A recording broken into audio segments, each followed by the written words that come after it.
சகோதர சகோதரிகளே, ரட்சிப்பின் சாட்சி கேளுங்க. என் சகோதர சகோதரிகளே, பாவத்திலே வாழ்ந்து வந்த பாவி நானுங்க, பெரும் பாவத்திலே வாழ்ந்து வந்த பாவி நானுங்க. அந்த பாவத்திலே மீட்கப்பட்ட கதையை கேளுங்க, அந்த பாவத்திலே மீட்கப்பட்ட கதையை கேளுங்க. ரட்சிப்பின் சாட்சி கேளுங்க. என் சகோதர சகோதரிகளே,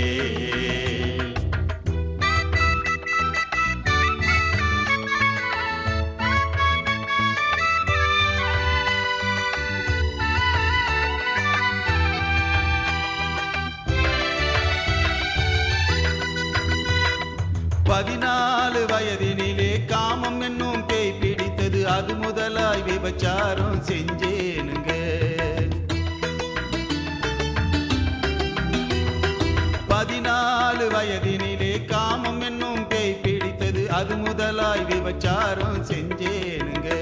நான் செய்வது பாவம் என்று தெரிந்ததாலே மீண்டிடவே, செய்வது பாவம் என்று தெரிந்ததாலே மீண்டிடவே எத்தனையோ இரவுகள் நான் அழுதேனுங்க, நான் எத்தனையோ இரவுகள் நான் அழுதேனுங்க. ரட்சிப்பின் சாட்சி கேளுங்க. சகோதர சகோதரிகளே,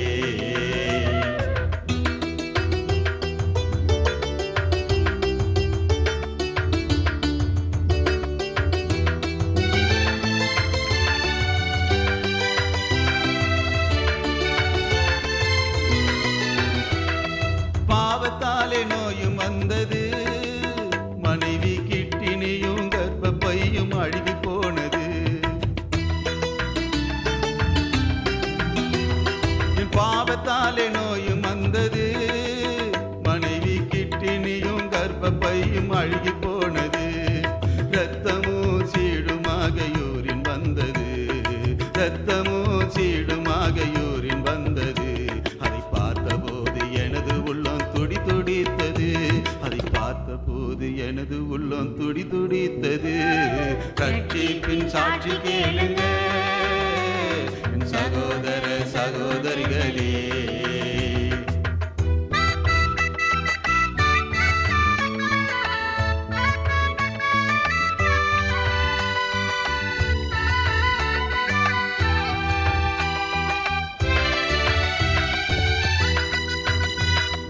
எத்தனையோ டாக்டர்களை தேடி போனங்க, நாங்க ஊரில் உள்ள தெய்வங்களை நேர்ந்து கொண்டோங்க.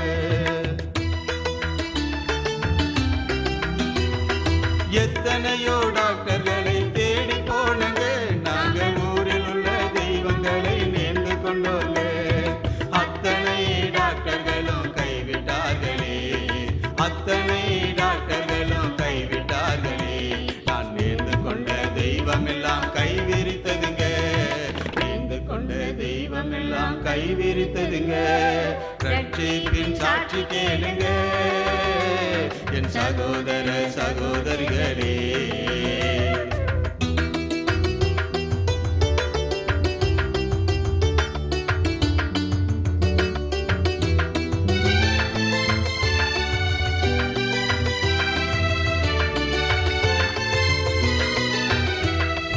மரணம் எனது மனைவியையே தேடி வந்தது, அது தற்கொலை என்னும் பேரை கொடுக்க பார்த்தது. மரணம் எனது மனைவியையே தேடி வந்தது, அது தற்கொலை என்னும் பேரை கொடுக்க பார்த்தது. அந்த நேரம் இயேசு கிறிஸ்து ஓடி வந்தாரே, அந்த நேரம் இயேசு கிறிஸ்து ஓடி வந்தாரே. என் மனைவியை மரணத்தில் மீட்டு கொண்டாரே, என் மனைவியை மரணத்தில் மீட்டு கொண்டாரே. ரட்சிப்பின் சாட்சி கேளுங்க. என் சகோதர சகோதரிகளே,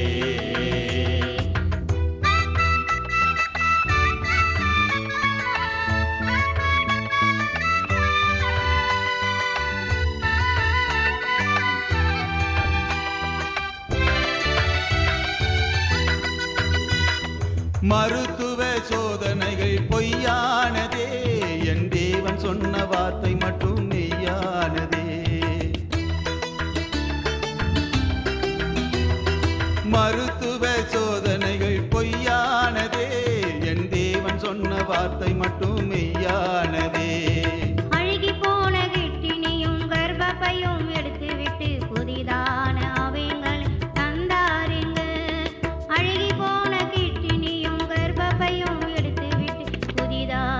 அவயங்களை தந்தாருங்க.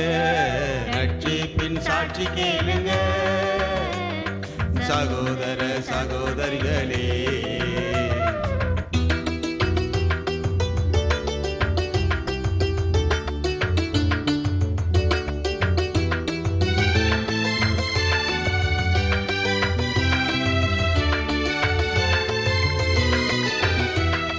பாவி என்னை தேடிக்கொண்டே இயேசு வந்தாரே, தன் காயங்களை காட்டி உந்தன் பாவம் என்றாரே. பாவி என்னை தேடிக்கொண்டே இயேசு வந்தாரே, தன் காயங்களை காட்டி உந்தன் பாவம் என்றாரே.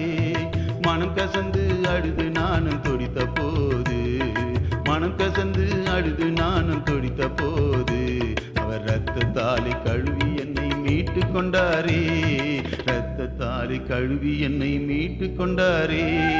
சாட்சி கேட்கும் சகோதரனே, கொஞ்ச நேரம் சிந்திச்சு பாரு. சாட்சி கேட்கும் சகோதரியே, கொஞ்ச நேரம் சிந்திச்சு பாரு. உண்மையுள்ள தெய்வம் இயேசு கிறிஸ்து தானுங்க, அவரை அறியாமல் வாழ்ந்து வந்த பாவி நானுங்க. அந்த இயேசுவையே ஏற்றுக்கொண்டதா மாற்றப்பட்டேன் மனிதனாகவே. அந்த இயேசுவையே ஏற்றுக்கொண்டதா வந்து நின்றேன் சாட்சியாகவே. உண்மையுள்ள தெய்வம் இயேசு கிறிஸ்து தானுங்க, உண்மையுள்ள தெய்வம் இயேசு கிறிஸ்து தானுங்க. அந்த இயேசுவையே ஏற்றுக்கொள்ளுங்க, வாழ்க்கையெல்லாம் சந்தோஷந்தாங்க, அந்த வாழ்க்கையெல்லாம் சந்தோஷந்தாங்க, உங்க வாழ்க்கையெல்லாம் சந்தோஷந்தாங்க.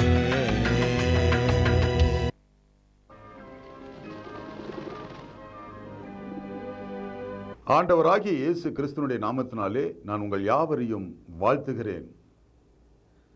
கர்த்தருடைய வார்த்தையும் வசனங்களும் எப்பொழுது நீங்கள் கேட்க ஆரம்பித்து விட்டீர்களோ அப்பொழுதே உங்கள் வாழ்க்கையிலே சகல நன்மைகளும் உண்டாகும் என்று சொல்லி பரிசுத்த வேதாகம் சொல்லுகிறது.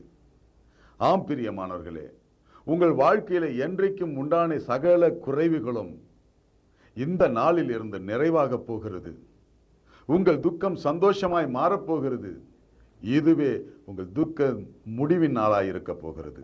ஆம் பிரியமானவர்களே, அப்படிப்பட்ட ஆண்டவரும் இரட்சகரும் மீட்பருமாய் இருக்கிற இயேசு இன்றைக்கு நம் நடுவிலே ஜீவனுள்ளவராய் வாழ்கிறார். பரிசுத்த வேதாகமம் 1 நாளாகமத்தின் புஸ்தகம் 16வது அதிகாரம் 23, 24 வசனங்களை வாசிக்கும் பொழுது அங்கே இவ்விதமாய் சொல்லப்படுகிறது.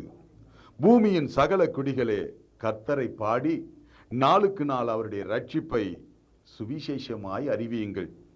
ஜாதிகளுக்குள் அவருடைய மகிமையையும் சகல ஜனங்களுக்குள்ளும் அவருடைய அதிசயங்களையும் விவரித்து சொல்லுங்கள் என்று சொல்லி பரிசுத்த வேதாகமம் கட்டளையிட்டிருக்கிறது. ஆம் பிரியமானவர்களே, இந்த வேதாகமத்திலே உள்ள சகல வார்த்தைகளும் தேவனால் உரைக்கப்பட்டது, தேவ வார்த்தை. ஆகவேதான் நான் இந்த நாளிலே உங்களுக்கு என்னுடைய ரட்சிப்பை சுவிசேஷமாய் அறிவிக்க உங்கள் நடுவிலே நான் வந்து நிற்கிறேன். பிரியமானவர்களே, ஆண்டவராகிய இயேசு கிறிஸ்துவை குறித்து இன்றைக்கு நான் உங்கள் நடுவிலே பேசினாலும் இந்த ஆண்டவராகிய இயேசு கிறிஸ்துவை கண்டாலே பிடிக்காதவனாக, அவருடைய பெயரை சொன்னால் ஆகாதவனாக, அந்த ஜனங்களை எல்லாம் நான் வெறுக்கிறவர்களாக ஒரு காலத்திலே வாழ்ந்து கொண்டிருந்தேன். இயேசு என்று சொன்னால் அந்நிய தேசத்தினுடைய தெய்வம் என்று சொல்லி அப்படிப்பட்ட தெய்வத்தை வழிபடுகிற இந்த மக்களை நான் கேவலமாக பேசின நாட்கள் உண்டு. ஆனால் இந்த ஆண்டவரும் இரட்சகருமாகிய இயேசு கிறிஸ்து ஒரு நாள் என்னை ரட்சித்தார். அந்த ரட்சிப்பை சுவிசேஷமாய் உங்களுக்கு அறிவிக்க வந்திருக்கிறேன்.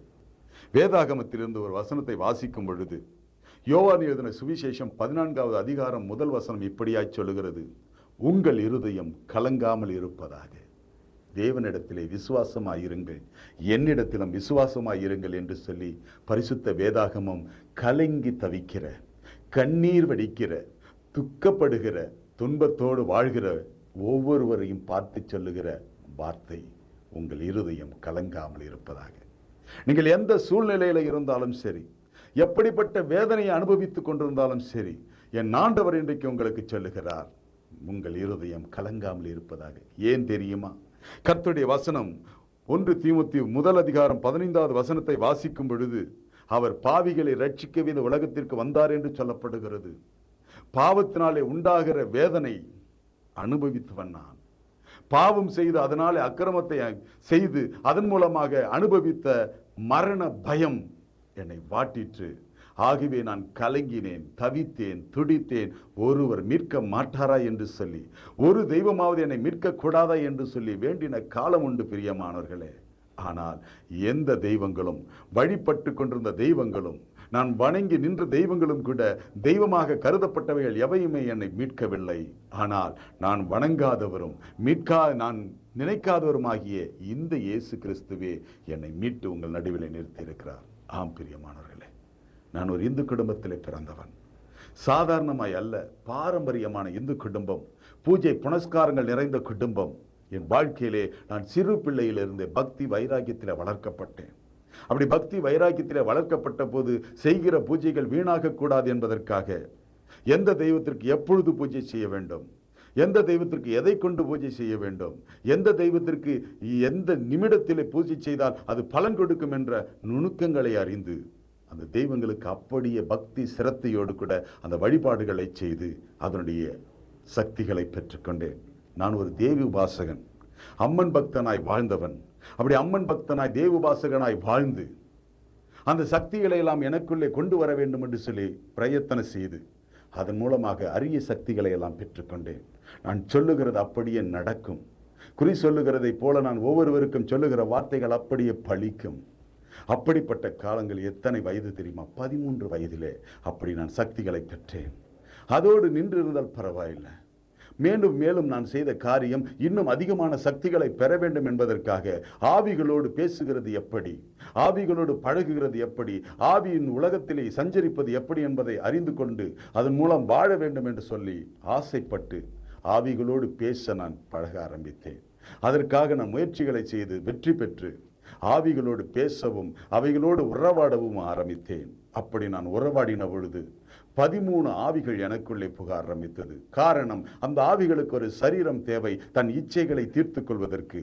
ஆகவே இந்த சரீரத்தை அவைகளுக்கு நான் கொடுத்து அந்த சரீரத்தில் அவைகள் புகுந்த பொழுது அவைகளுடைய விருப்பத்தின்படி அவைகளுடைய இச்சையின்படி என்னை பயன்படுத்தி கொள்ள ஆரம்பித்தது. பிரியமானவர்களே, அதிலே ஒன்று மோகினி என்று சொல்லக்கூடிய காம விகார பிசாசு. அந்த காம பிசாசு எனக்குள்ளே புகுந்த பொழுது என்னுடைய வயது 14 வயது.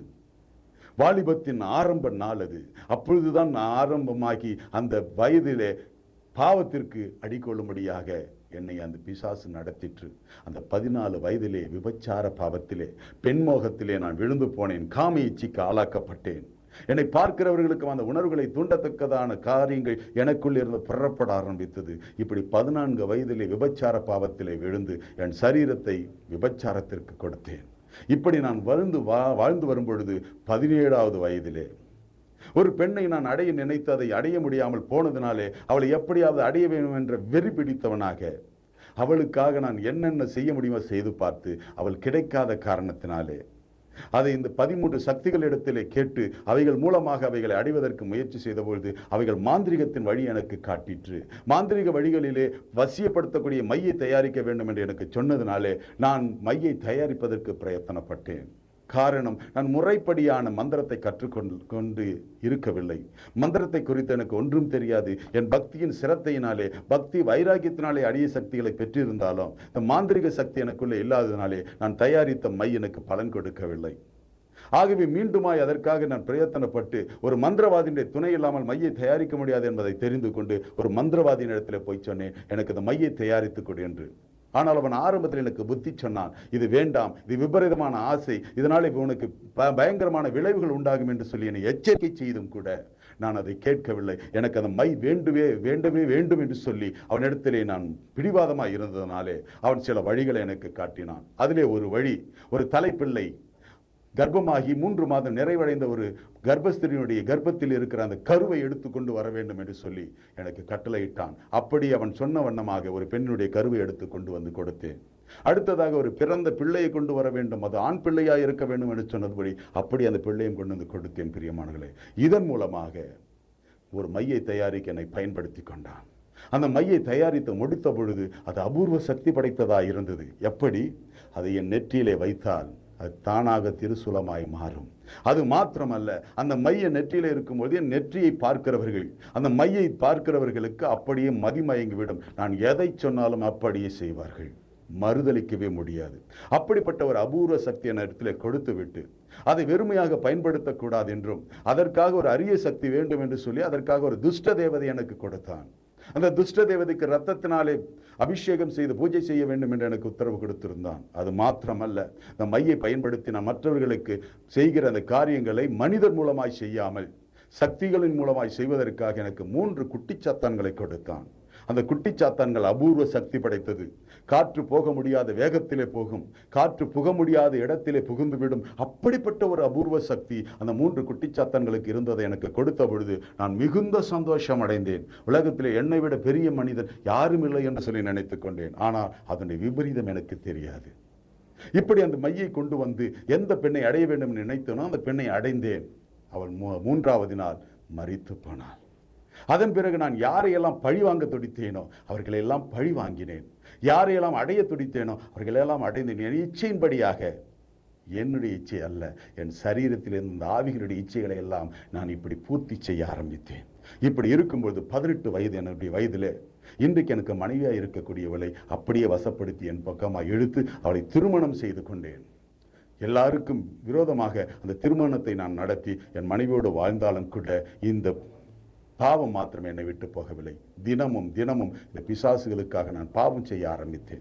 இப்படி இருக்கும் பொழுது என்னுடைய 19வது வயதிலே என் மனைவி 1 வருட காலத்திலேயே கர்ப்பவதியாகி பிரசவத்திற்கு கடந்து போனால் நாங்கள் கேட்டபடி அவளுக்கு அழகான பெண் பிள்ளை பிறந்தது.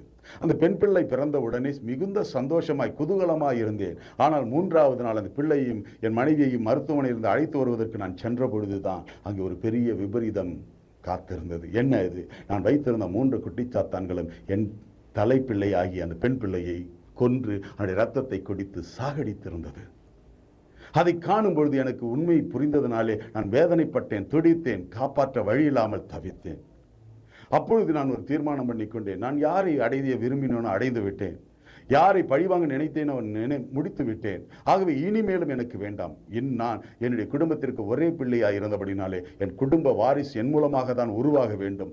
ஆகவே இந்த குட்டிச்சாத்தான்கள், ரத்தம் குடிக்கிற அந்த குட்டிச்சாத்தான்களை நாம் இனிமேலும் வைத்திருந்தால் நம் குடும்பம் நாசமாகிவிடும் என்ற உண்மையான தெளிவு எனக்கு ஏற்பட்டது. அந்த தெளிவோடு கூட அந்த பிள்ளையை கொண்டு போய் எரித்து சாம்பலாக்கி ஆற்றிலே கரைத்து விட்டு மந்திரவாதியிடத்திலே ஓடினேன். அப்பா, எனக்கு இந்த காரியம் வேண்டாம், இந்த மையும் வேண்டாம், இந்த குட்டிச்சாத்தான்களை வேண்டாம், அவைகள் எல்லாவற்றையும் எடுத்துக்கொள் என்று சொல்லி நான் நடந்ததை சொன்னபோது அவன் சிரிக்க ஆரம்பித்தான். உனக்கு பிள்ளை பிறந்தது என்று சொன்னால் அது ஆச்சரியம். காரணம் என்னவென்று சொன்னால், எப்பொழுது ஒரு பெண்ணுடைய தலைக்கருவை நீ எடுத்தாயோ அப்பொழுதே உன் வாழ்க்கையிலே ஒரு சாபம், உனக்கு கருதரிக்க முடியாது. அப்படி கருதரிக்க முடியாத உனக்கு கருதரித்திருக்கிறது, பிள்ளை பிறந்தது என்று சொன்னால் ஆச்சரியம். ஏன் தெரியுமா? கருவெடுத்தவன் கரு அழிக்கப்படும் என்பது மாந்திரிக சட்டம்.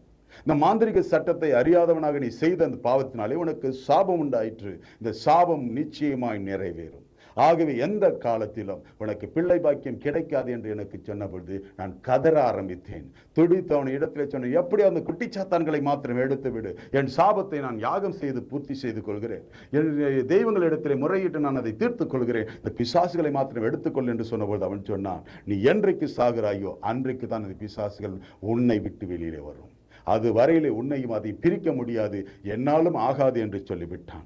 எவ்வளவோ முயற்சி செய்து முடியாததினாலே வேற மந்திரவாதியிடத்திலே போயாவது இதை நிறைவேற்றிக் கொள்ள வேண்டும் என்று நினைத்த பொழுது என் நினைவுகளை அறிந்திருந்த அந்த மந்திரவாதி சொன்னான், வேற மந்திரவாதியிடத்திலே அப்படி புறப்பட்டு போவாயானால் முதலாவதாக நீ கொலை செய்யப்படுவாய், உன் மனைவி, உன் தாயார், உன் குடும்பமே சுடுகாடாக்கப்படும். ஆகவே இதை ஞாபகத்திலே வைத்துக் கொள் என்று சொல்லி என்னை பயமுறுத்தினதினாலே பயந்து போனேன். பிரியமானவர்களே, அப்படிப்பட்ட காரியத்தை செய்வதற்கு துணிவில்லாதவனாக நான் மீண்டும் வீட்டிற்கு கடந்து வந்தேன். திருந்தி வாழ வேண்டும் என்று நினைத்தேன், திருந்தி வாழ முடியவில்லை. வேதம் சொல்லுகிறது, இந்த வேதத்தை அறியாத நான் இன்றைக்கு வேதத்தை குறித்து சொல்லுகிறேனே, இந்த வேதத்திலே சொல்லப்பட்டிருக்கிறது, அக்கிரமக்காரனை அவன் அக்கிரமமே பிடித்து கொள்ளும். ஆமாம், என் அக்கிரமம் என்னை பிடித்து கொண்டிருந்தது, என்னை விடாதபடிக்கு பிடித்து கொண்டது. நான் விடுதலை ஆக வேண்டும் என்று நினைத்தாலும் விடுதலை ஆக முடியாதபடிக்கு என்னை பிடித்து கொண்டது. என் அக்கிரமத்தை நான் அறிந்திருந்தேன். என் அக்கிரமத்தை என் தலைக்கு மேலாய் பெருகி அது நான் சுமக்கக்கூடாத பாரமாயிற்று. பிரியமானவர்களே, என் மனைவி ஒரு பிள்ளை அல்ல 5 பிள்ளைகளை பெற்றெடுத்தாள். வருடத்திற்கு ஒன்றாக பிள்ளை பெற்றுக்கொண்டே இருப்பாள். ஆனால் மூன்றாவது நாள் அந்த பிள்ளைகள் மரித்து கொண்டே இருக்கும். இது பிசாசுகள் அதை கொன்று கொண்டே இருக்கும். கண்களால் கண்டும் அதை தடுக்க முடியவில்லை. வேதனையின் துன்பமும் தவிர வேற எனக்கு வழியே இல்லை. நான் வணங்கின தெய்வங்களிடத்தில் போய் முறையிட்டேன், எப்படியாவது என்னை காப்பாற்றுங்கள் என்று சொன்னேன். எந்த தெய்வமும் அந்த பிசாசுகளை ஜெயிக்கவில்லை, அதை துரத்தவும் இல்லை, என்னை காப்பாற்றவும் இல்லை. பிரியமானங்களே, இப்படிப்பட்ட சூழ்நிலையிலே வேதனை நிறைந்த உள்ளத்தோடு 19 வயதிலே நான் அழ ஆரம்பித்தவன் அழுது கொண்டே இருந்தேன், துன்பப்பட்டுக் கொண்டிருந்தேன், வேதனைப்பட்டுக் கொண்டிருந்தேன். ஆனால் பாவத்திலே விழுந்த வண்ணமாகவே இருந்தேன். நான் முதலாவதாக எஜமானாய் இருந்து 3 குட்டிச்சாத்தான்களை என் கையாட்களாய் வைத்திருந்தேன். நான் இப்பொழுது 3 குட்டிச்சாத்தான்களுக்கு நான் வேலைக்காரனாய் மாறி அவைகளுக்காக தினமும் பாவம் செய்ய ஆரம்பித்தேன். இந்த சூழ்நிலையில தான் இதை மறப்பதற்காக, என் வேதனைகளை மறப்பதற்காக குடிக்க ஆரம்பித்தேன். போதை வஸ்துக்களை உபயோகிக்க ஆரம்பித்தேன். அப்படியாவது எனக்கு ஒரு அமைதி கிடைக்கும், சந்தோஷம் கிடைக்கும் என்று நினைத்தேன். ஆனால் ஒரு சந்தோஷமும் இல்லை. என் வாழ்க்கையிலே சாபத்தை தவிர வேற ஒன்றும் உருவாகவில்லை. இந்த சூழ்நிலையில தான் நான் பலதரப்பட்ட பெண்களோடு கொண்டிருந்த உறவி நிமித்தமாக என் சரீரம் கெட்டு போனது, என் ரத்தம் கெட்டு போனது. என் ரத்தம் கெட்டு போனபடினாலே, என் ரத்தத்தினாலே ஏற்பட்ட வியாதி, எனக்கு மருந்து கண்டுபிடிக்க முடியாத வியாதிக்கு நான் ஆளாக்கப்பட்டேன். மருத்துவர்கள் பரிசோதித்து விட சொன்னார்கள், உன்னை காப்பாற்ற முடியாது, அதற்கு மருந்து கிடையாது, வந்திருக்கிறது பயங்கரமான கேவலமான வியாதி என்று சொன்ன பொழுது நான் என்ன செய்வது என்று தெரியாமல் என்னுடைய மரணத்தை நோக்கி நான் காத்திருந்தேன். ஆனால் பிரியமானவர்களே, நான் வணங்கின தெய்வங்கள் என்னை காப்பாற்றவில்லை, நான் தேடின தெய்வங்கள் என்னை காப்பாற்றவில்லை. ஆனால் அந்த தெய்வம் இயேசு என்கிற ஒருவரை நான் அறியாதவராக இருந்தேன். ஆனால் அவரோ என்னை தெரிந்திருந்தார். யோவான் எழுதின சுவிசேஷத்திலே 15வது அதிகாரம் 16வது வசனத்தை வாசிக்கும் பொழுது, நீங்கள் என்னை தெரிந்து கொள்ளவில்லை, நான் உங்களை தெரிந்து கொண்டேன் என்று சொல்லி வேத வசனம் சொல்லுகிறது. ஆம், நான் தெரிந்து கொள்ளாத அந்த தெய்வம் என்னை தெரிந்து கொண்டிருந்தபடினாலே என்னை மரணத்திற்கு ஒப்பு கொடுக்காமல், இது இங்கே வேதத்திலே வாசிக்கும் போது எசேக்கியேல் தீர்க்கதரிசன புஸ்தகத்திலே சொல்லப்பட்டிருக்கிறது. 33வது அதிகாரம் 11வது வசனத்தை வாசிக்கும் பொழுது, அவர் பாவிகளை சாவுக்கு ஒப்பு கொடுக்காமல், துன்மார்க்கனுடைய சாவை விரும்பாத அந்த கர்த்தர் அவன் மனம் திரும்புதலையே வேண்டுகிறேன் என்று கர்த்தருடைய வார்த்தை சொல்லுகிறது. அந்த வசனத்தை கூட அறியாதவனாக நான் வாழ்ந்து கொண்டிருந்த பொழுதுதான் என்னுடைய வியாதி என் மனைவிக்கு பிடித்து கொண்டது. என் மனைவியினுடைய வியாதி அவளை பாதித்தது. அந்த வியாதினாலே பாதிக்கப்பட்ட அவளுடைய வரக்கூடாத இடத்திலே ரணமாகி புண் வந்து அங்கே சீழ் வைத்து புழு வைத்தது. பிரியமானவர்களே, அவளுக்கு அந்த வேதனையை பொறுக்க முடியவில்லை. வெளியிலே சொல்ல முடியாமல் அவள் மறைத்ததனால் அது புறையோடி போய் அவளுடைய கர்ப்பப்பையை பாதித்து கர்ப்பப்பை அழுகி போயிற்று.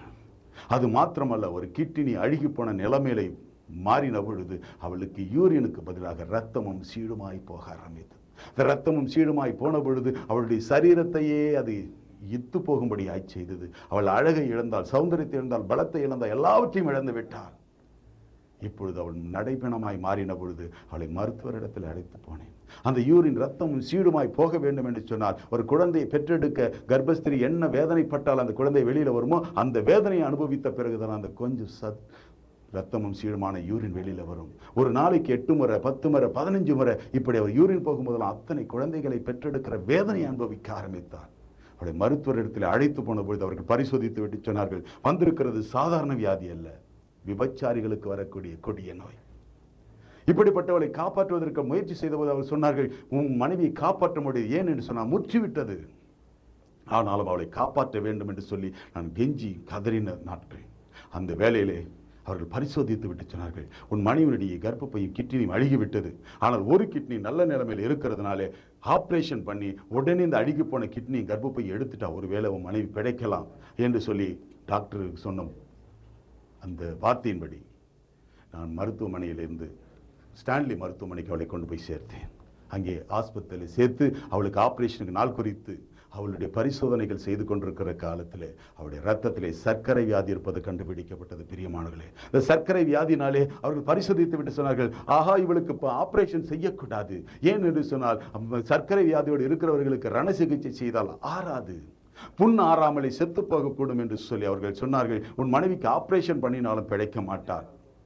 ஆகவே உன் மனைவி ஆப்ரேஷன் பண்ணாமல் அப்படியே சாக விடுவது நல்லது, அறுத்து சாகடிக்கிறதை விட அறுக்காமல் விட்டுறது நல்லது என்று சொல்லிவிட்டார்கள். ஆனால் பிரியமானவர்களே, நான் அவர்களை விட்டு பெரிய பெரிய மருத்துவர்களை தேடி போனேன், பெரிய பெரிய ஆஸ்பத்திரிகளை தேடி போனேன். எப்படியாவது என் மனைவியை காப்பாற்ற வேண்டும், ஒருவர் இல்லை என்று சொன்னால் இன்னொருவர் காப்பாற்றுவார் என்ற நம்பிக்கையிலே கொண்டு போய் பணத்தை செலவழித்து பல சோதனைகள் செய்து பார்த்தும் கூட முடிவிலே ஒவ்வொருவரும் சொன்ன ஒரு காரியங்கள் என்னவென்று சொன்னால், உன் மனைவியை காப்பாற்ற முடியாது, ஆபரேஷன் செய்தாலும் உன் மனைவி பிழைக்க மாட்டாள் என்று சொன்ன காரணத்தினாலே நான் என்ன செய்வதென்று தெரியாமல் நான் வணங்கின தெய்வங்களிடத்தில் போய் முறையிட ஆரம்பித்தேன். நான் ஏறாத மலைகள் கிடையாது, நான் போகாத கோயில்கள் கிடையாது, நான் முழுகாத குளங்கள் கிடையாது. என் மனைவிக்காக எத்தனை பூஜைகள், எத்தனை அபிஷேகங்கள், எத்தனை விதமான காரியங்கள் செய்ய முடியும் அவ்வளவையும் செய்து எல்லா தெய்வங்களிடத்துல முறையிட்டேன். ஆனால் எந்த தெய்வமும் என் மனைவியை காப்பாற்றவில்லை. எல்லா தெய்வங்களும் கைவிட்டது. நான் வணங்கின குல தெய்வங்கள் கைவிட்டது. நான் நம்பியிருந்த தெய்வங்கள் எல்லாம் கைவிட்ட சூழ்நிலையில இனி என் மனைவியை காப்பாற்ற முடியாது என்ற சூழ்நிலைக்கு வந்து இந்த 13 ஆவிகளை மறுபடியும் பூஜை செய்து வரவழைத்தேன். எப்படியாவது என் மனைவியை காப்பாற்ற வேண்டும், அதற்கு என்ன வழி என்று கேட்டபொழுது அந்த 13 ஆவிகளும் சொல்லிட்டு, உன் மனைவிக்கு விதி முடிந்து விட்டது, விதியை மாற்ற ஒருவராலும் கூடாது. பிரியமானவர்களே, இப்பொழுது நான் அந்த 3 குட்டிச்சாத்தான்கள் இடத்துல போய் சொன்னேன், எனக்கு எவ்வளவு கெடுதல் செய்து விட்டீர்கள், என் வாழ்க்கையை சீரழிந்து விட்டது. எதற்காக?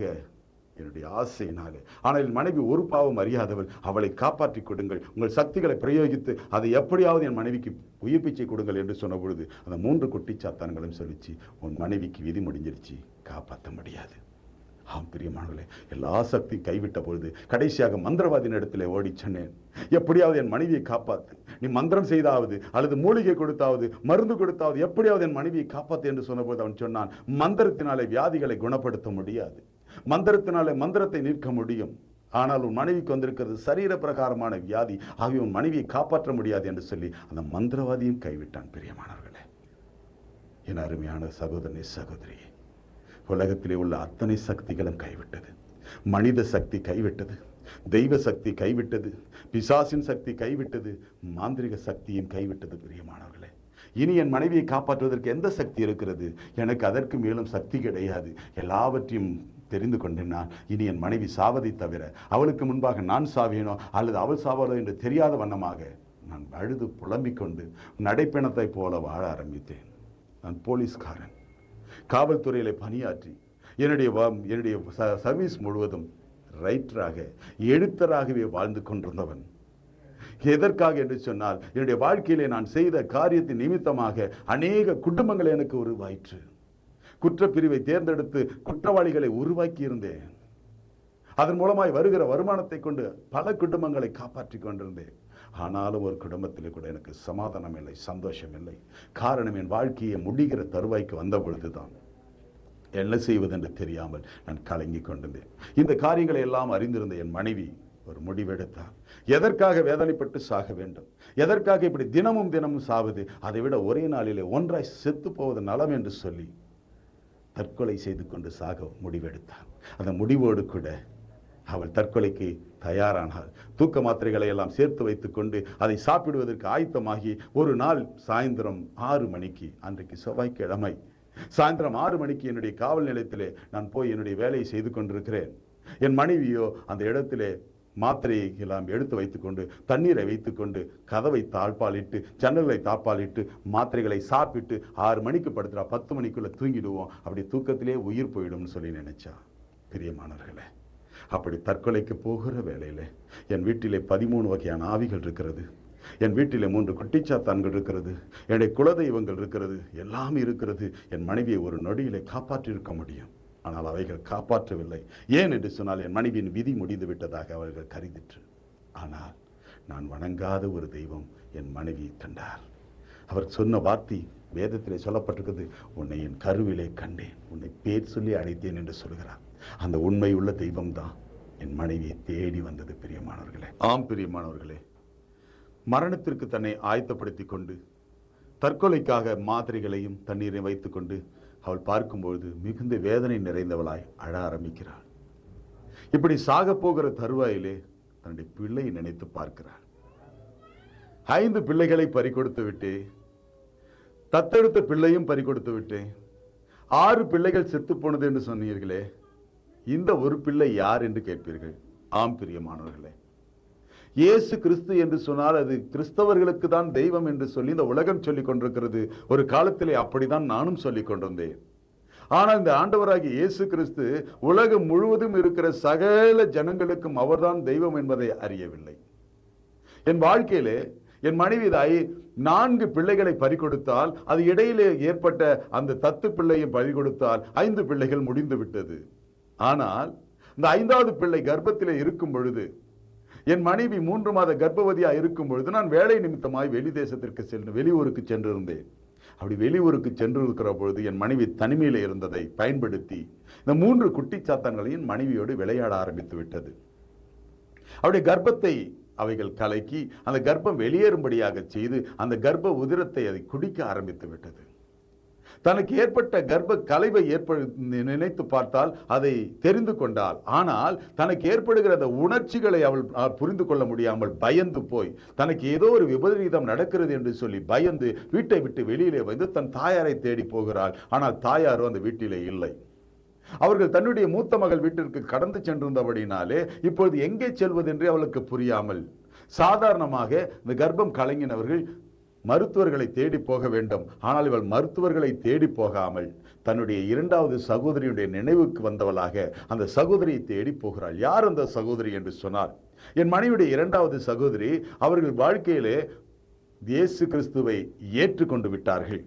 இப்படி ஒரு கூட்டத்திலே ரட்சிக்கப்பட்டவர்கள் இயேசுவை ஏற்றுக்கொண்டபடினாலே அவர்கள் தன்னுடைய வாழ்க்கையை மாற்றிக்கொண்டதன் நிமித்தமாக நான் உடனே சொன்னேன், இவள் ஜாதி கெட்டு விட்டாள், மதம் கெட்டு விட்டாள், இவள் அல்லேலூயா கூட்டத்திலே சேர்ந்து விட்டதனாலே இவளை ஜாதியை விட்டு விலக்க வேண்டும் என்று சொல்லி அவளை ஜாதியை விட்டும் குடும்பத்தை விட்டும் விலக்கி அவர்களை துரத்தி விட்டோம்.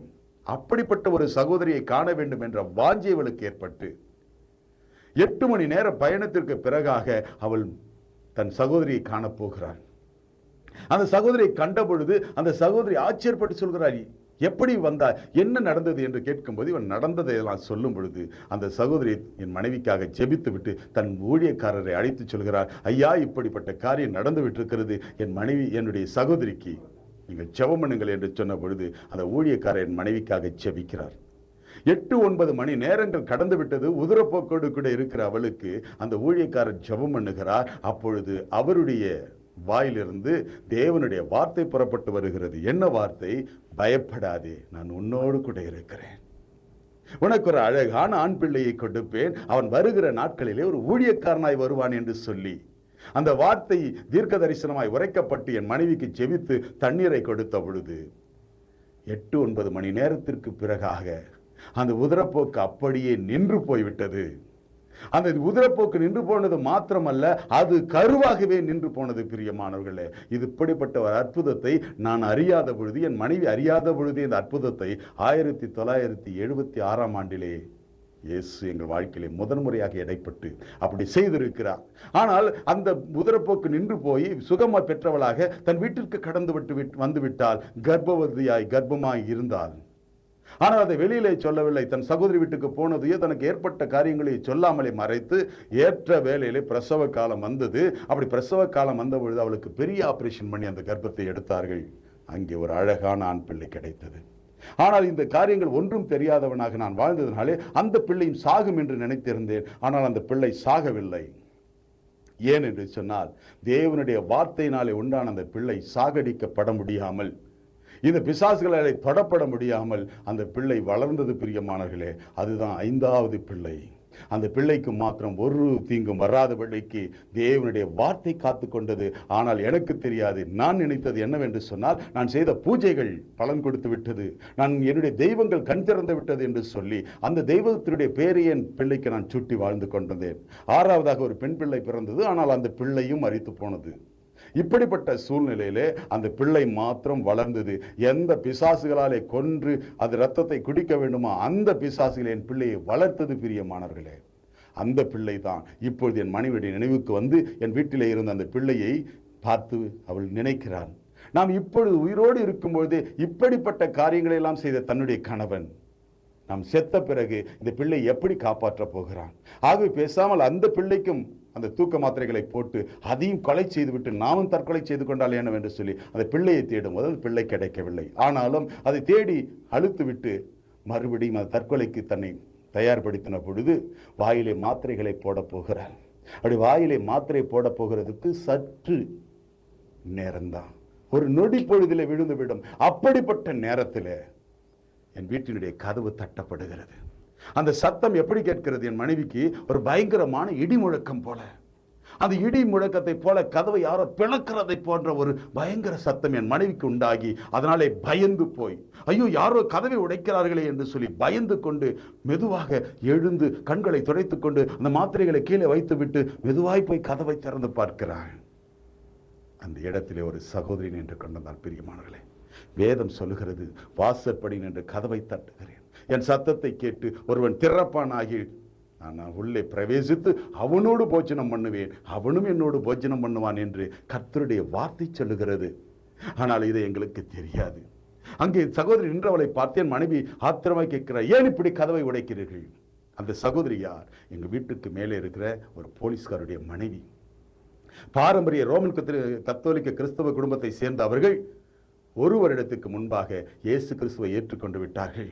அந்த இயேசு கிறிஸ்துவுக்கு ஏற்றுக்கொண்டு தன் வாழ்க்கையை மாற்றிக்கொண்டு செவ்வாய்க்கிழமை தன் வீட்டிலே ஜபக்கூட்டங்களை நடத்தி கொண்டிருந்தார்கள். அன்றைக்கு செவ்வாய்க்கிழமை ஜபக்கூட்டம் நடக்கிற வேளையில தான் இப்படிப்பட்ட ஒரு அற்புதம் நடக்கிறது.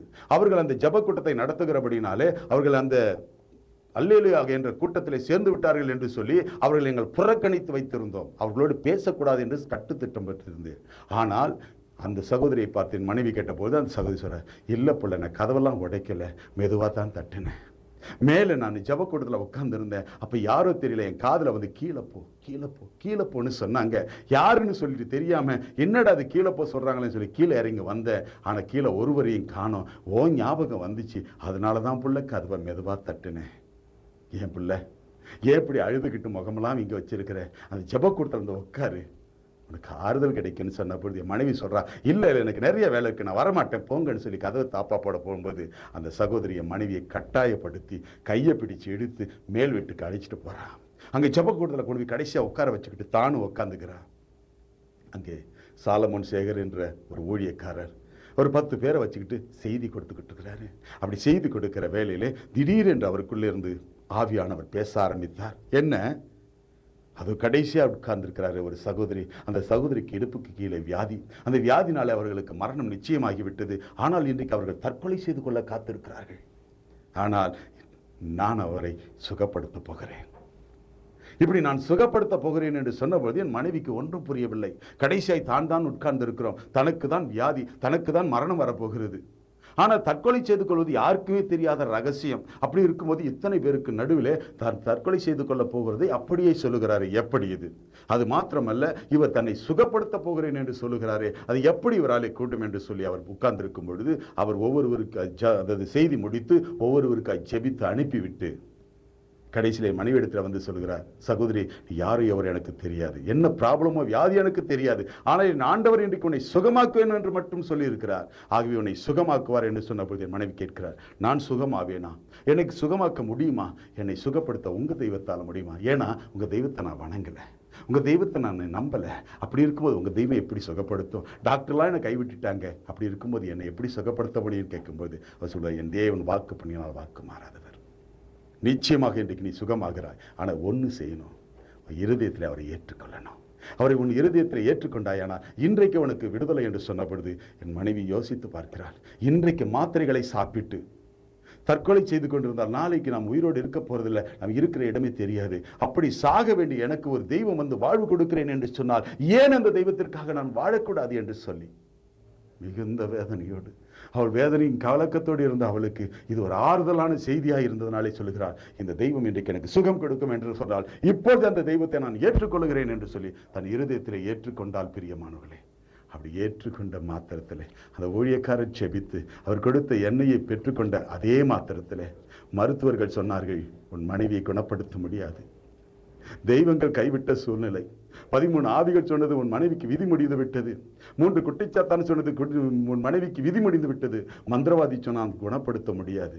ஆனால் இப்படியெல்லாம் கைவிடப்பட்ட என் மனைவிக்கு அந்த சாதாரணமான ஒரு ஊழியக்காரர் இயேசுவின் நாமத்தினாலே ஜெபித்த பொழுது அவளுடைய வேதனை நீங்கி போயிற்று. பிரியமானவர்களே, அவள் வேதனை நிறைந்தவளாய் மேலே போனாள். ஆனால் கீழே இறங்கி வரும்போது வேதனை நீங்கினவளாய் சமாதானம் பெற்றவளாய் கீழே இறங்கி வந்தாள்.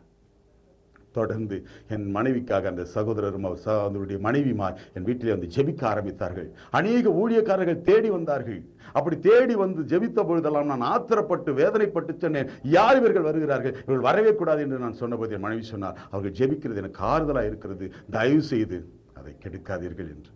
அவள் சாக போகிறவள் தானே, அவளுடைய அல்பாயுசில் போறவளுக்கு இது ஒரு சந்தோஷமாவது இருக்கட்டும் சொல்லி நான் விட்டுட்டேன். ஆனா பிரியமானவர்களே, அவர்கள் ஜெபித்த ஜெபம் என்னை தொட ஆரம்பித்தது. எப்படி தொட்டது என்று சொன்னால், என் மனைவி தான் வேதனைப்பட்டு கொண்டிருக்கிறார், என் மனைவிக்கு தான் வியாதி. ஆனால் இவர்களோ தனக்கு வந்த வியாதியை போல, தனக்கே ஏற்பட்ட பேரிழைப்பை போல அங்கே கண்ணீர் விட்டு முழங்காலிலே நின்று அழுது ஜபிக்க ஆரம்பித்தார்கள். என்ன இது? இந்த சகோதரிக்கு சுகத்தை கொடுங்க ஆண்டவரே, இந்த சகோதரிக்கு விடுதலை கொடுங்க ஆண்டவரே, இந்த அக்காவுக்கு சுகத்தை கொடுங்க, இந்த அம்மாவுக்கு சுகத்தை கொடுங்கன்னு சொல்லி அவர்கள் வடித்த கண்ணீரும் ஜபமும் என்னை தொட ஆரம்பித்து. யார் இவர்கள்? இவர்களுக்கும் எனக்கும் என்ன சம்பந்தம்? என் மனைவிக்கும் இவர்களுக்கும் என்ன உறவு? ஒன்றுமில்லையே. என் சொந்தக்காரர்கள் இப்படி ஒரு ஆறுதல் படுத்தலையே, என் நண்பர்கள் வந்து ஆறுதல் படுத்தலையே, உடன் பிறந்தவர்கள் ஆறுதல் படுத்தலையே. அப்படி ஆறுதல் படுத்தாத இந்த உறவுகளுக்கு மத்தியிலே இந்த ஒரே ஒரு சனம் மட்டும், ஒரே ஒரு கூட்டம் வந்து என் மனைவிக்காக அழுது புலம்புகிறதன் காரியம் என்னவென்று கேட்ட பொழுது, அதுதான் கிறிஸ்துவத்தினுடைய அன்பு.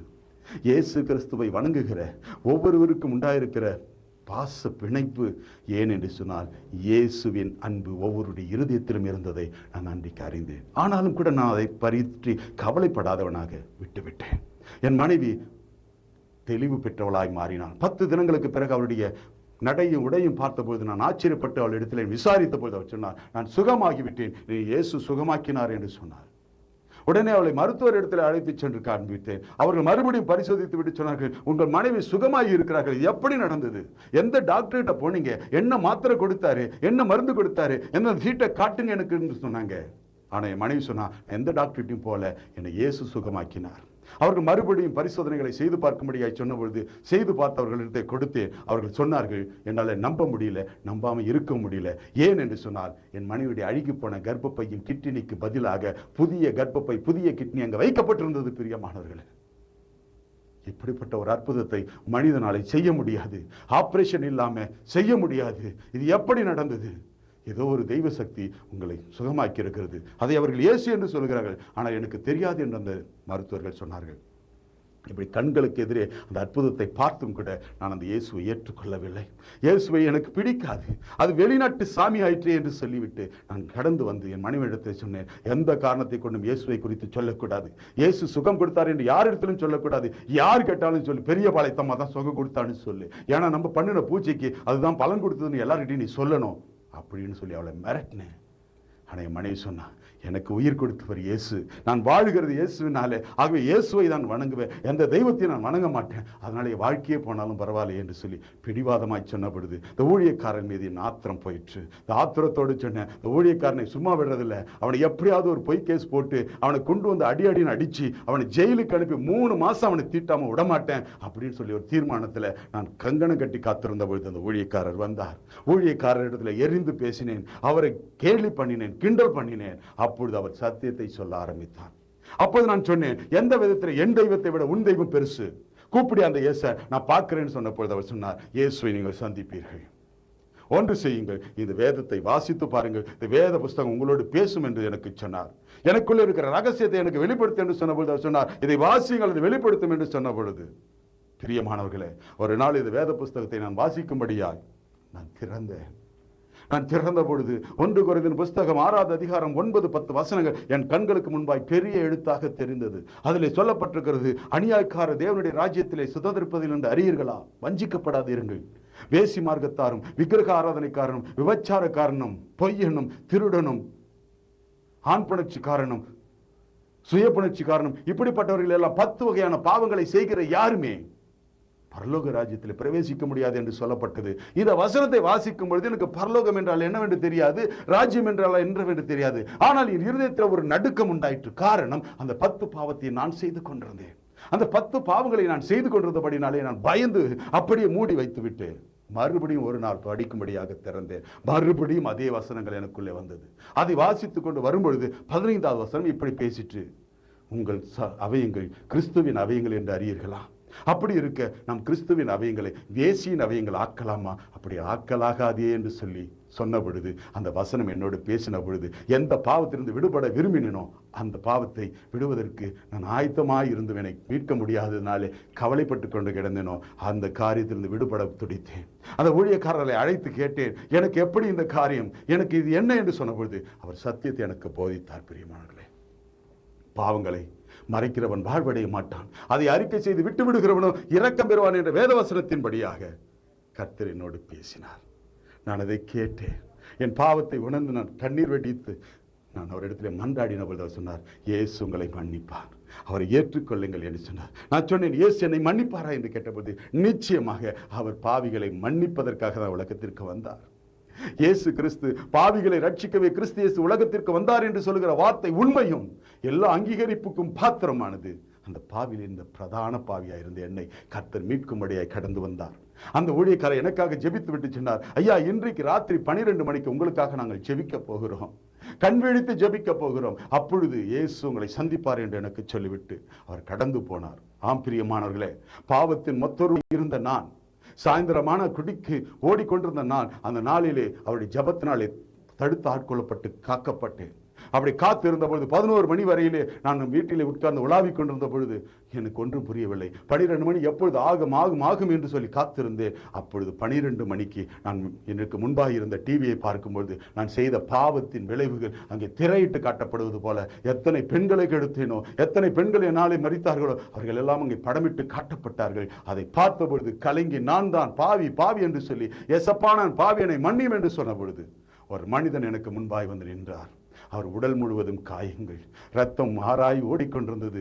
ஆனால் நான் நினைத்தேன், யாரோ வெட்டி போட்டு விட்டார்கள் போல இருக்கு, அவன் என்னை தேடி வருகிறான் என்று நினைத்தேன். ஆனால் அப்படி அல்ல. அவர் எனக்கு முன்பாக வந்து நின்று என்னை பார்த்து சொன்னார், என்னை பார் என்று சொன்னார். நான் என்ன என்று கேட்டேன். அவர் உடனே தன் முதுகை காட்டி அந்த காயங்களை காட்டி, இவைகள் எல்லாம் உன் பாவங்கள் என்று எனக்கு சொன்னார். பிரியமானவர்களே, அந்த பாவங்கள் என்று சொன்ன மாத்திரத்திலே அந்த வார்த்தை என்னை தொட்டது, என் இருதயத்தை சம்மட்டி கொண்டு அடித்தது. வந்திருக்கிறவன் எவனும் அல்ல, எனக்காக பார சிலுவை சுமந்து சாட்டைகளை அடிகளை தாங்கிக் கொண்டு எனக்காக 3 ஆணிகளை தாங்கின அந்த இயேசு கிறிஸ்துவே எனக்காக இங்கே வந்திருக்கிறார், என்னை பாவியை தேடி வந்திருக்கிறார் என்பதை அறிந்து கொண்டு அவருடைய இரத்த காயங்களினாலே கண்ணீர் கலங்கினவன, ஏசப்பா நான் பாவி, என்னை மன்னியும் என்று சொல்லி ஓடி அவரை கட்டி பிடித்துக் கொண்டு, அப்படி கட்டி பிடித்த மாத்திரத்திலே அவருடைய ரத்தம் என் சிரசிலே ஊற்றப்பட்டது. பிரியமானவர்களே, அவருடைய சிரசிலிருந்து ரத்தம் ஆறாய் பெருகி கீழே வருகிறது. அது தண்ணீரை போல வருகிற பொழுது என் முதட்டிலே பட்ட பொழுது உப்பு கரிக்கிறதை அறிந்து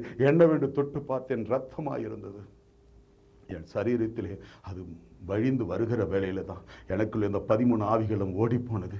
எனக்குள்ள இந்த காம விகார பிசாசு என்னை விட்டு கடந்து வந்து அது பரிதாபமாய் அலறிக்கொண்டு ஓடிட்டு. பிரியமானவர்களே, அது மாத்திரமல்ல, மந்திரவாதி சொன்னான், நீ என்றைக்கு சாகுறாயோ அன்றைக்கு தான் அந்த 3 குட்டிச்சாத்தான்கள் உன்னை விட்டு போகும், அந்த மையினுடைய சக்தி போகும் என்று சொன்னான். ஆனால் என் இயேசுவை என்றைக்கு நான் தொட்டேனோ, இயேசு என்னை எப்பொழுது ரட்சித்தாரோ, அதே ராத்திரி 1992 வருடம் டிசம்பர் மாதம் 21ஆம் தேதி இரவு 12 மணிக்கு நான் தேவனை சந்தித்தேன். என் இயேசுவை கட்டிப்பிடித்தேன், ரத்தத்தினாலே கழுவப்பட்டேன். வேதம் சொல்லுகிறது, இயேசு கிறிஸ்துவின் ரத்தம் சகல பாவங்களை நீக்கி சுத்திகரிக்கும் என்ற வேதவசனத்தின்படி நான் இன்னைக்கு சுத்திகரிக்கப்பட்ட மனிதனாய் அந்த நிமிடமே மாற்றப்பட்டேன். இந்த 3 குட்டிச்சாத்தான்களும் அந்த துஷ்ட தேவதையும் இருக்கிற இடம் தெரியாமல் தன் பூஜை அறையிலிருந்து அலறிக்கொண்டு ஓடுகிறதை என் செவிகள் கேட்டது. பிரியமானவர்களே, இன்றைக்கு வரை நாம் பார்க்கவில்லை, என்னை ஒன்றும் அவர்களால் செய்ய முடியலை. காரணம் இயேசு கிறிஸ்து எனக்குள்ள இருக்கிறபடினாலே, அவருடைய இரத்தத்தினாலே கழுவப்பட்டேன். என் கண்கள் பரிசுத்தமாயிற்று, என்னுடைய உணர்வுகள் பரிசுத்தமாக்கப்பட்டது.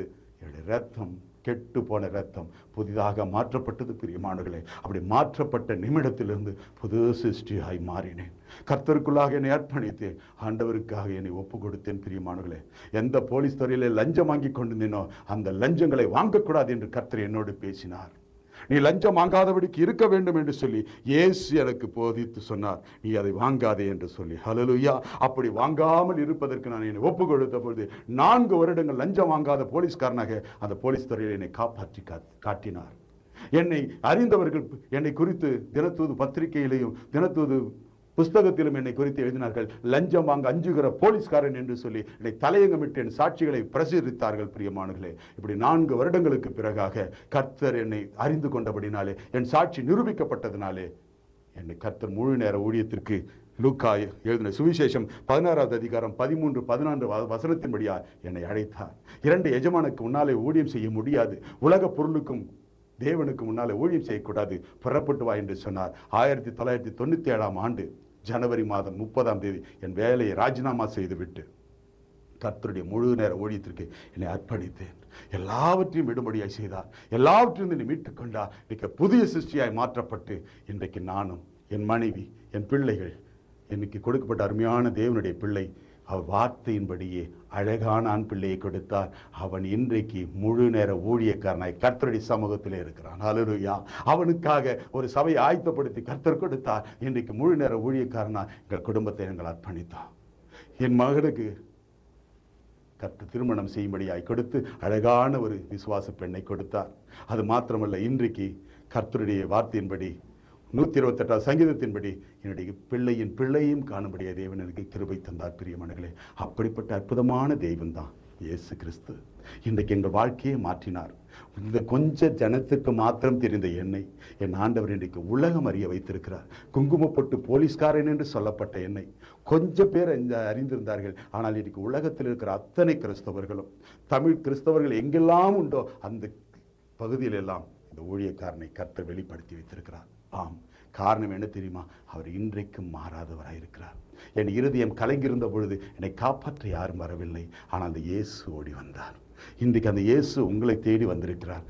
உங்கள் இருதயத்தில் இருக்கிற கலக்கத்தை போக்க, உங்கள் வியாதியை போக்க, உங்கள் துன்பத்தை போக்க என் ஆண்டவர் உங்களை அழைக்கிறார். அவருக்கு நீங்கள் ஒப்பு கொடுப்பீங்களா? நம் ஜெபம் பண்ணுமா?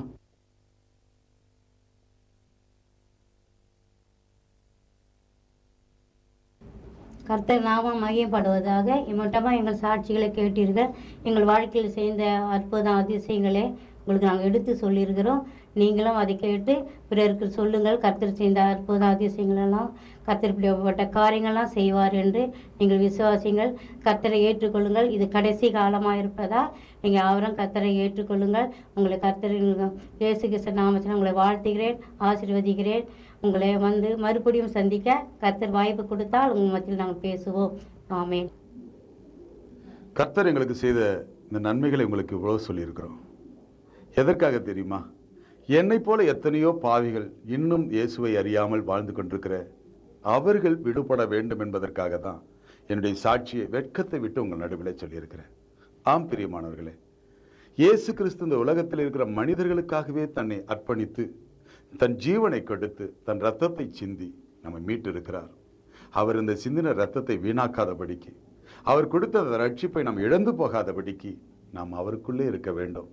ஒருவன் கிறிஸ்துவுக்குள் இருந்தால் புது சிருஷ்டியாகிறான். பழையவைகள் யாவும் ஒழிந்து போயின, எல்லாம் புதிதாயின என்று சொல்லப்பட்டிருக்கிறது. இன்றைக்கு அப்படி புதிதாக்கப்பட்ட மனுஷன் உங்கள் நடுவிலே பேசிக் கொண்டிருக்கிறேன். அந்த அருமையான இயேசுவை, உண்மையுள்ள இயேசுவை, உலகத்திற்கு ஒரே ஒரு தெய்வம் தான் உண்டு, அந்த தெய்வம் தான் இயேசு. அவரை ஏற்றுக்கொண்டு உங்கள் வாழ்க்கையிலே நீங்கள் பல நன்மைகளை பெற வேண்டும், பரலோக ராஜ்யத்திலே நீங்களும் வர வேண்டும் என்று சொல்லி உங்களை வாழ்த்துகிறேன். செபிப்போமா? நம் கண்களை மூடுவோம். நான் உங்களுக்காக செபிக்க போகிறேன். உங்கள் வியாதிகளுக்காக, உங்களுக்குடைய சகல துன்பங்களுக்காக, துக்கங்களுக்காக நான் செபிக்க போகிறேன். அப்படியே நீங்கள் அங்கே எங்கே இருக்கிறீர்களோ அப்படியே உங்கள் கண்களை மூடி அந்த இயேசுவை நோக்கி பார்ப்பீர்களா? செபிப்போம். எங்களை அதிகமாய் நேசிக்கிற எங்கள் அன்பின் பரலோக தகப்பனே, இம்மட்டுமாய் கர்த்தாவே, நீர் எனக்கு செய்த நன்மைகளை, உம்முடைய ரட்சிப்பை குறித்து இவர்களுக்கு சுவிசேஷமாய் அறிவித்திருக்கிற உம்முடைய கட்டளையை கர்த்தாவே சிரமேற்கொண்டு நான் இவர்களுக்கு சொல்லியிருக்கிற இந்த சாட்சியை இவர்கள் கேட்டு இவர்கள் ஆசீர்வதிக்கப்படுவதற்காக ஸ்தோத்திரம். தகப்பனே, இதோ எத்தனை பேர் கண்களோடு, ஆண்டவரே, வேதனை நிரம்பின கண்களோடு, கண்ணீர் சிந்தின கண்களோடு, துக்கம் நிறைந்த கண்களோடு கர்த்தாவை உம்மை நோக்கி பார்க்கிறார்கள். அப்பா, தேவன் அவர்களை கண்ணீரை துடைத்துவிடும், அவர்களுடைய துக்கங்களை நீக்கிவிடும், அவர்கள் வேதனைகளை நீக்கி போடும் சுவாமி. அப்பா, உம்முடைய கிருபையினாலே அவர்கள் சகல நன்மைகளையும் பெற்றுக்கொள்ளட்டும். அப்பா, மனிதன் நன்மையாய் வாழ வேண்டும் என்று தேவன் சொன்னீரே, அவர்கள் நன்மையை பெற்றுக்கொள்ள தேவன் அனுகிரகம் பண்ணும்படியாய் ஜெபிக்கிறேன். அவருடைய சரீரத்தில் இருக்கிற வியாதிகள் இப்பொழுது நீங்கட்டும் சுவாமி. இதோ இந்த சத்தத்தை கேட்கும் பொழுதே அவருடைய சரீரத்திலே உம்முடைய கிரியைகள் வெளிப்படட்டும், உம்முடைய வல்லமை வெளிப்படட்டும் சுவாமி. அவருடைய சரீரத்தில் இருக்கிற எல்லா பலவீனங்களும் வியாதிகளும் இயேசு கிறிஸ்துவின் நாமத்தினாலே நீங்க வேண்டும் என்று கட்டளை கட்டுக்கிறேன். மனபாரங்கள், துக்கங்கள், கவலைகள், பாவத்தின் பிடியிலே சிக்குண்டு இந்த பாவத்திலிருந்து என்னால விடுபட முடியவில்லையே, நான் என்ன செய்வேன் என்று சொல்லி கலங்குகிறவர்களுக்கு அப்பா இந்த ரத்தத்தினாலே ஒரு சுத்திகரிப்பை தாங்க, ரத்தத்தினாலே கர்த்தாவே விடுதலை தாங்கப்பா.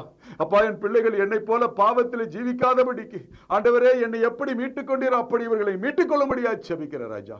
உலக பாரம்பரியத்தில் கட்டப்பட்டு விக்கிரக ஆராதனையினாலே கட்டப்பட்டு ஆண்டவரே இன்னும் கர்த்தாவே உண்மையுள்ள தெய்வத்தை அறியாமல் வாழ்கிற அவர்களுடைய மன இருளை போக்கும்படியாக அவர்களுக்கு உம்முடைய வெளிச்சத்தை காட்டும்படியாய் செபிக்கிறேன். ஒருவரும் கெட்டு போது உமக்கு சித்தமில்லை என்று சொன்னீரே சுவாமி. அவர்கள் கெட்டு போகாதபடிக்கு அவர்கள் நித்திய ஜீவனை பெற்றுக்கொள்ள தேவன் அனுகிரகம் பண்ணும்படியாய் செபிக்கிறேன். இந்த சத்தத்தை கேட்கிற இந்த கர்த்தாவே இந்த காட்சியை காணுகிற ஒவ்வொருடைய இருதயங்களும் என் இயேசுவுக்கு சொந்தமாயிருக்கட்டும். இந்த உலகம் முழுவதும் இயேசு கிறிஸ்துவை அறிகிற அறிவை தேவன் கட்டளையிடும்படியாய் செபிக்கிறேன். அடிமைக்கு செய்த சகல நன்மைகளையும் ஒவ்வொருவருக்கும் செய்யும். துக்கத்தையும் கவலையை மாத்திரம் அனுபவிக்கிற ஜனங்களுக்கு இன்றையிலிருந்து ஒரு பெரிய வெளிச்சம் உண்டாகட்டும். திருமணமாகாத பிள்ளைகளுக்கு திருமண வாழ்க்கையை தேவன் கட்டளையிடுவீராக. வேலை இல்லாத பிள்ளைகளுக்கு நல்ல வேலையை கட்டளையிடுவீராக. ஆண்டவரே கர்ப்பம் இல்லையே என்று சொல்லி தவிக்கிற பிள்ளைகளுக்கு நல்ல கர்ப்பத்தை கட்டளையிடும்படியாக செபிக்கிறையா. உம்முடைய நாமம் மகிமைப்படட்டும். தேவன் அப்படியே கட்டளையிடும். நீர் அப்படியே செய்ததற்காக நன்றி. எல்லோரையும் ஆசீர்வதிக்கிற கர்த்தர் ஒவ்வொரு பிள்ளைகளையும் ஆசீர்வதித்ததற்காக உமக்கு கோடி ஸ்தோத்திரம் அப்பா. நீரே பொறுப்பேற்றுக் கொள்ளும். சகல துதி கனம் மகிமை யாவற்றையும் உம்முடைய திருப்பாதத்திலே படைக்கிறோம். நீரே பொறுப்பேற்றுக் கொள்ளும். ஆசீர்வதியும். இரட்சகரும் மீட்பருமாயிருக்கிற எங்கள் இயேசு கிறிஸ்துவின் உயிர்த்தெழுந்த நாமத்திலே எங்களை தாழ்த்தி செபிக்கிறோம் எங்கள் ஜீவனில் நல்ல பிதாவே, ஆமென்.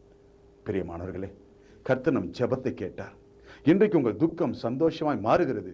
உங்கள் இருதயம் கலங்காமல் இருப்பதாக, உங்கள் இருதயம் கலங்காமல் இருப்பதாக தேவனிடத்திலே விசுவாசமாயிருங்கள். கர்த்தர் உங்களை ஆசீர்வதிப்பார். கர்த்தர் உங்களை ஆசீர்வதிப்பார். ஆமென். Praise God.